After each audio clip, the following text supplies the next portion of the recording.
All new Wednesday. On the show critics call faster, sleeker, punchier. Anthony Johnson visits the undefeated Black Cillians while emotions run high for ATT. You said that I'm a dirty fighter. You want to come confront me? I'm ready for whoever, whenever. With their backs against the wall. Nothing is working for them. I don't know what the deal is. Can ATT get back in the game? If they think they've broken our spirit, they're sadly mistaken. Why is ATT not winning? Because we're better? Boom! Here we go. The Ultimate Fighter. All new Wednesday at 10. Only on Fox Sports 1. Welcome to another TUF 21 fantasy breakdown, courtesy of Cody Saftik, myself, of course, Chase Kaiser, doing all the directing behind the glass. Director Chase. Director Chase getting it done, and you know who got her done this week? Hader Hassan. 55 points, win by KO/TKO, 30 points there, and then he just went on like just a tirade of other points. It was hard for me to make this board because I only have so much space to put all these points into, and I'm not the best at After Effects, I'm not going to lie.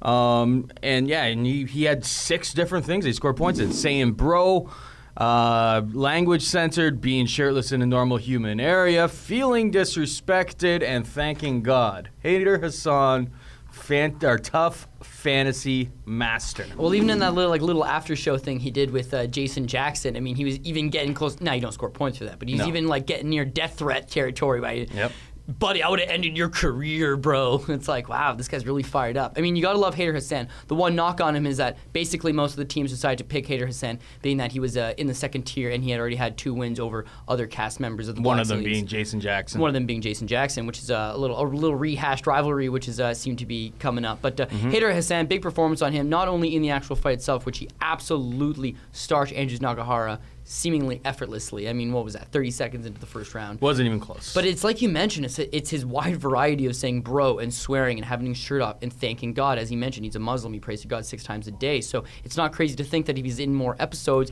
he's probably going to be in more episodes praying. And if he even says anything after a win, he says thank God and all that and stuff. And he is fiery. He loses his mind like that. Like, it doesn't take very much for him to lose his mind. It was a couple episodes ago when he was freaking out about Usman, I believe. And he was in the car, and he threw... His language was censored like 45 times over the course of like a minute. Well, even I believe it's episode 1 after Usman wins, he's like, bro, I'm next, bro. I'm next. And then I think it may be the 2nd or the 3rd episodes, but after Carl wins or maybe after Carl loses or Euros loses, he's out there gonna be like, bro, you gotta get me next. Like, he's fired up, and you can tell that he takes maybe the whole ATT pride thing very seriously, which is good. I mean, he's one of the guys that really went for it. Sabah Homasi, he had mentioned in his episode, I want to get the win back for ATT, bring it back to the But he didn't look like it when he got in there. But he didn't really look like it. I mean, everybody was complimenting on his fight, and they're saying, oh, you know, he really left it in there. But as Dana mentioned after the fight, this guy didn't really fight with that urgency. Hader Hassan, the way he fights is urgency. That's just the way he fights. He stalks you down, and he throws a wicked hell of a haymaker. And good for him that it landed and ended up knocking out Andrews Nakahara, which pretty much ended up knocking my team off from any type of contention in this game whatsoever. Because Andrews Nakahara would likely get a 90-day suspension from being KO'd. Therefore, he's not going to fight for the duration of the show. Therefore, he wasn't getting FaceTime or screen time to begin with. This is Florida, though. He is not scoring any points. This is Florida, though. Maybe they don't actually follow any of those rules. It's even if they don't, you have to assume he doesn't want to fight. I mean, if I was him, I'd be like, yeah, I just got KO'd, so my best bet is to wait until the finale and hope to God that I get matched up with somebody in the finale card. Well, we have a guy who could potentially fight, but won't be very likely if Dan Lambert has anything to say about. Michael Graves keeps bringing in the points so far this season. Obviously, took the loss against... name escapes me at the top of my tongue right now. First week. Yeah, Usman. Against Usman, of course. Takes the loss against him week 1. Gets real sad. And it wasn't a bad loss. I mean, I thought he looked good in that fight. And Usman's he was fighting one of the better guys. Yeah, exactly. Usman's, a collegiate wrestler and yeah, a really high-end prospect. Bloody Elbows ranked that guy as being the #1 welterweight prospect in the world. So no shame on it, but Graves, 4-0 guy. Some would say take it the wrong way. Some would say took it the right way. Either way, if you have Graves on your team, he's been scoring points without fighting. So he obviously was visibly drunk on camera again. All the guys are talking about him getting drunk. And you saw him passed out in the middle of the living room while everybody else is doing normal stuff. And then the next day he's hungover, doesn't want to go to the weigh-ins. So long story short, Michael Graves getting her done for sure, and he could potentially get kicked out of the house, which would which would be really bad for business, that's for sure. But as long as he's in the house... No, there's something that's protecting him from being kicked off the show. What's that? Steve Montgomery. Because if Steve Montgomery was still on the team, let's get rid of Graves. We'll have a 7-man team. It's no problem. Montgomery he has a seizure. He gets booted off the show. Now you've got a 7-man team. Now if you boot Graves off, you've got a 6-man team. You got a 6-man team, and, well, we've already got Carl will fight again, I'm sure. Euros maybe fights again, but the fact is you don't want to limit yourself to that in case you got some injuries, in case whatever happens moving forward, and you still got the 2nd, 3rd, and 4th round to get through. So I could definitely see them keeping him around. But you think he'll fight again? That is what is the real question. However, it seems like who cares if he fights or not? If he doesn't fight, he's going to be getting more points than if he does fight because he's just hanging around drinking all the time. And if he happens to get his act together and they throw him back in there and he can get a win, well, great. Then he'll score some points in that regard as well. But it just seems like he's very mentally checked out. 1, he's a young kid. 2, he was 4-0. He was ranked in our lowest category because he was under 25 and he was just very green in the sport still. So he had never really experienced losing. So now you lose your first fight and there's 1 of 2 ways you can deal with it. You can be like, man, I got to get back in the gym ASAP. I need to retool. I almost beat that guy. That guy's one of their highest ranked guys. He's one of their team. Seems like he's one of their team leaders over there. I almost beat him. You know what? I'm gonna come back. I'm gonna beat Kamaru Usman. Or you can be like, man, I'm gonna steal a bottle of wine off the BB Monster and get drunk tonight. And it looked like he took the latter. So I don't think he's handling it very well. This is a guy that maybe Dana, just from watching that, goes, your fight wasn't very good. You were drinking, and after you took your loss very hard, you're only 4-0. You're still a young kid. We don't want you in the UFC at this point. Go back to the regional scene. Or he turns his act together and gets to the UFC by impressing somebody. But either way, Michael Graves is scoring plenty of points, just hanging on the sideline and getting boozed. And that bodes well for my team because I have him. Bodes well for my team as well. I want him to continue on this destructive path that he is. I hope he clears it all up after the season is over because I wouldn't wish that upon anybody. Yeah. But at the end of the day, the more times he is visibly drunk on camera is better for me, keeping me afloat for sure after I lost Montgomery. Anyway, let's just run through the rest of the points here. Sabah Homasi fails to score the Homasi trifecta, but gets pretty damn close in doing it. Always does. Same bro and language censored. He had just gotten a fight with Carrington Banks, so we were talking about it. And we said, he's probably pretty dinged up, he's got bruises, cuts, that type of thing. So usually Homasi likes being shirtless in normal human areas.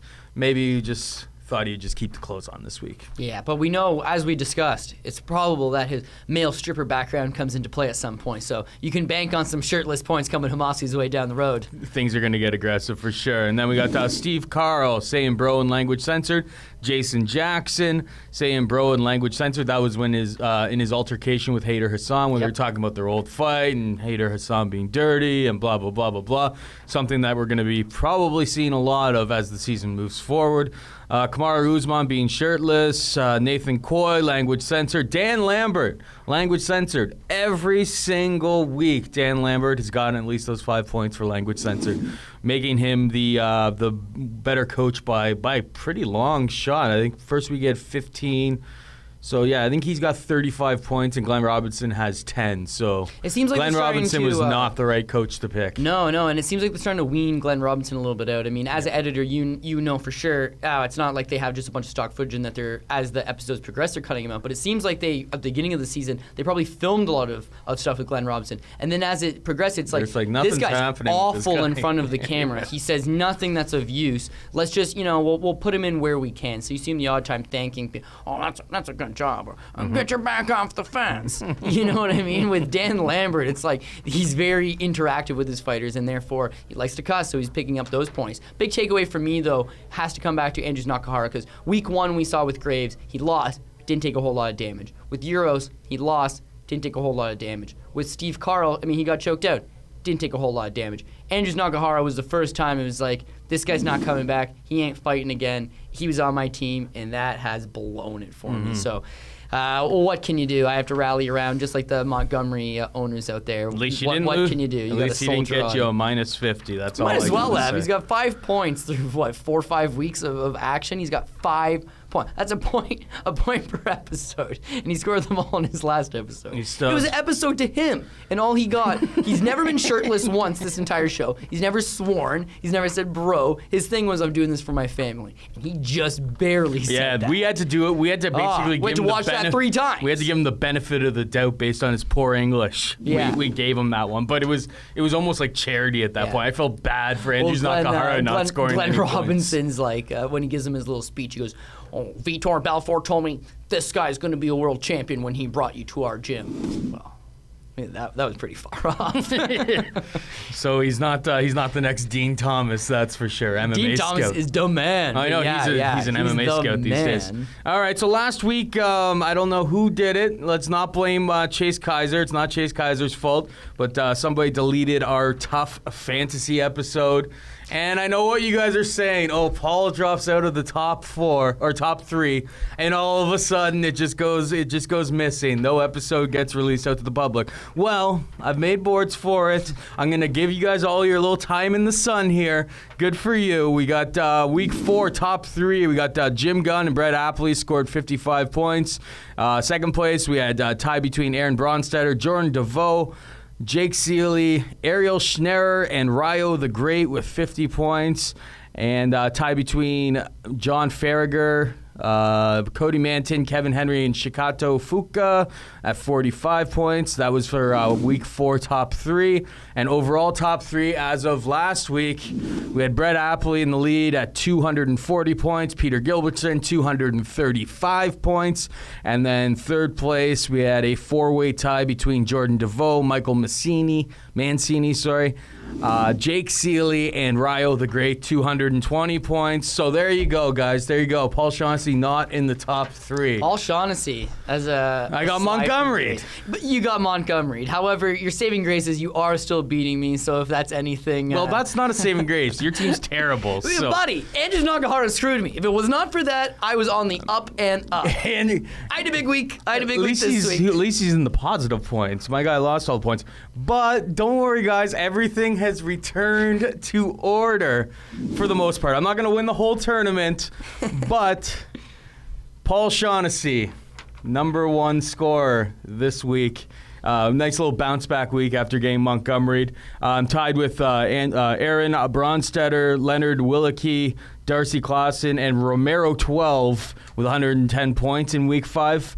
Michael Mancini, the sole person in second for week 5 with 105 points. And there was a 10-way tie for third place in week 5. Wait. I didn't even want to go through it and tabulate all of this. It seemed like a total waste of time to me, but I did it anyway. I got Peter Gilbertson, Jim Gunn, Ryo the Great, Jordan DeVoe, Chad Midgley, Adam Subes, Josh Daniels, Jake Seeley, Kevin Henry, and Cody Saftik. Wait. What was that last one? Cody Saftik. Oh, on the up and up. Welcome to the top 3s. Well, for a single score. I've been basically doing it every single week, so it's nice that you know, as the other expert of TUF fantasy, you kind of get into the mix here. Just wait till Marcello Alfaya gets some death threats going, then I'm back in it, baby. And finally, we've got the overall top 3 overall.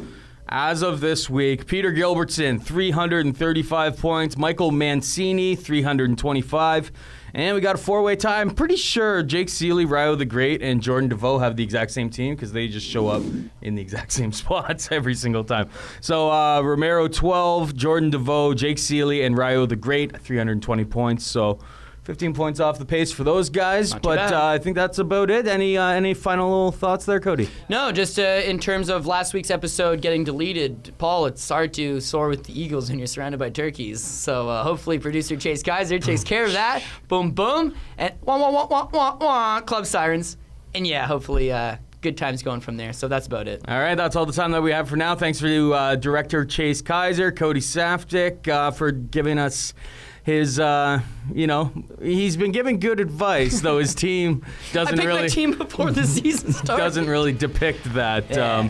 Either way, I had to talk to somebody about my awesome team at the end of the day. But yeah, thanks for tuning in, guys. Until next week, have fun out there.